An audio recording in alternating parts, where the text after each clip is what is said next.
श्रीराम.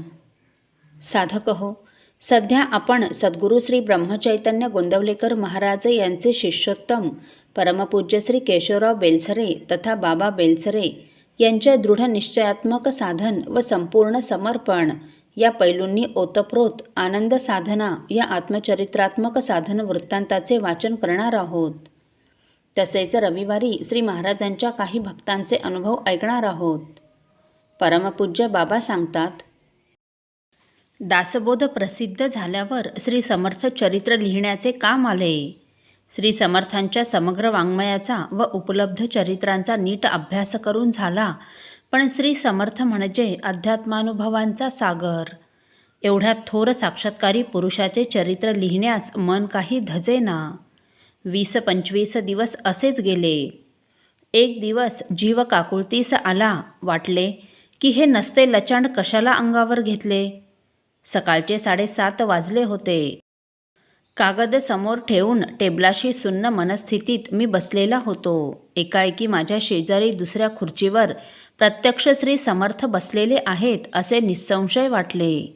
मला ते दिसले नाहीत, पण जीवाला त्यांचे सानिध्य समजले. त्या क्षणापासून चरित्राचे शेवटचे पान लिहून होईपर्यंत त्यांचे बौद्धिक सानिध्य मला लाभले. माझ्या लिहिण्याला गती आली. लिहिलेले प्रत्येक प्रकरण मी त्यांना मनाने वाचून दाखविले. चरित्र लिहून झाल्यावर त्यांचे तत्त्वज्ञान मांडण्याची वेळ आली. सुरुवात कशी करावी ते सुचेना. 2-3 दिवस तेही गप्प बसले. पुढच्या दिवशी तत्त्वज्ञानाची सबंध रूपरेषाच त्यांच्याकडून आली. कदाचित विसरायला होईल म्हणून मी चटकन ती समग्र टिपून घेतली. त्यांनी कल्पिलेल्या रामराज्यावर लिहिण्याच्या वेळी आपल्या रामराज्यात आणि इतरांच्या रामराज्यात कसा फरक आहे हे त्यांनी स्पष्ट करून सांगितले. ज्ञानेश्वरी सांगण्याच्या निमित्ताने आरंभीच्या गणेश रूपकाचा मला अभ्यास करावा लागला. अक्षरशः 1 महिनाभर विचार चालला होता, पण आपण केलेल्या अर्थाने काही माझे समाधान होईना. त्यात श्री कृष्णजन्माचा दिवस आला. श्री ज्ञानराजांचा जन्मदिनही तोच. ही आठवण होऊन सकाळपासून त्या रूपकाचा ध्यास लागला. डोळे झाकून बसलो तरी त्या ओव्या दिसत. रात्र झाल्यावर सहज मनात आले की या ओव्या सांगताना माऊलीला जो गणेश दिसला तो मला दिसेल का. 11 वाजता जपास बसलो तर पायात अ, पोटात उ व डोक्यात म असा 6 हाताचा जिवंत गणपती समोर दिसला. 6 हातातील 6 शास्त्रे स्पष्ट दिसली. गणेशाची ती वळवळणारी बलवान सोंड अजून माझ्या डोळ्यापुढे आहे. गणेश रूपकाचा अर्थ लागला व मन शांतच झाले. काकड आरतीनंतर इवलेसे रोप लावियेले द्वारी, तयाचा वेलू गेला गगनावरी हा अभंग समजून सांगायचा होता. ऐकणारे थोडेच, पण साधक स्त्री पुरुष होते. अभंगाची भाषांतरे पाहिली, पण ती बरोबर वाटेनात. ज्ञानराजांची मनापासून प्रार्थना केली. पहाटे नामात तंद्री लागली असता कोणीतरी जवळजवळ 10 मिनिटे सबंध अभंग उलगडून सांगितला.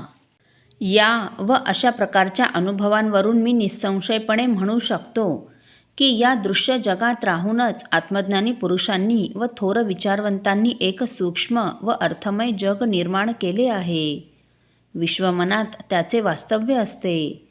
ते गतिमान असते व मूल्यांच्या माध्यमाने कमी अधिक बळाने माणसांच्या मनावर आघात करते. सामान्य माणसाचे मन विशेष संवेदनशील नसते, म्हणून त्या मूल्यप्रधान सूक्ष्म जगाची साक्षात जाणीव त्यांना होत नाही. आपले जागेपणाचे मन ज्ञानीपुरुषांच्या ग्रंथार्थाचे सतत चिंतन करीत राहिले तर ते अर्थमय जगताशी संवाद साधते.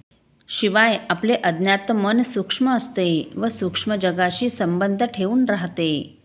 जागेपणातील मन एकाच विचाराने भरून अंतर्मुख झाले की अर्थमय जगातील अर्थ प्रथम अज्ञात मनात उतरतो व तेथून दृश्य रूप घेऊन जागेपणाच्या मनात प्रगटतो. विचारांचे दृश्य रूप माणसाच्या पूर्वसंस्कारावर अवलंबून राहते. सिद्ध पुरुषांच्या ग्रंथांचा अर्थ बरोबर समजण्यास हा सर्वोत्तम मार्ग आहे. म्हणून विद्वत्तेला उपासनेची जोड हवी. येथे एक गोष्ट मुद्दाम सांगतो. खरे पाहिले तर आपला देह हा टीव्हीचा खोका आहे. इंद्रियांच्या द्वारा जागेपणाचे मन जगाची चित्रे त्यावर पाहते, पण अज्ञात मन हे अँटेना असून सूक्ष्मातील लहरी घेते. त्या लहरी आल्या नाहीत तर टी व्हीवर काही दिसायचे नाही. त्याप्रमाणे अर्थमय सूक्ष्म जगतातून उत्तम विचार खाली आल्याशिवाय ग्रंथलेखन होणार नाही. तरी मी दासबोधाचा अर्थ लिहिला, मी ज्ञानेश्वरीचा अर्थ लावला, हा सात्विक अहंकार मला आहे. माझ्या लेखनाचे व्यावहारिक फळ मी मागत नाही, पण माझ्या हातून ग्रंथलेखन झाले याचा विसर मला अजून पडत नाही, हे खरे.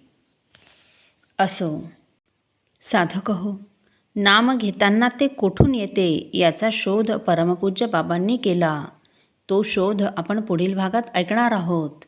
श्रीराम समर्थ. आपल्यातील कोणा श्रींच्या भक्तांना श्रींचे काही अनुभव आले असतील तर कृपया आपण मला ते 9422843253 अथवा सुनील दादांच्या 9892608401 या व्हॉट्सअप नंबरवर कळवावेत, अशी नम्र विनंती. श्रीराम समर्थ.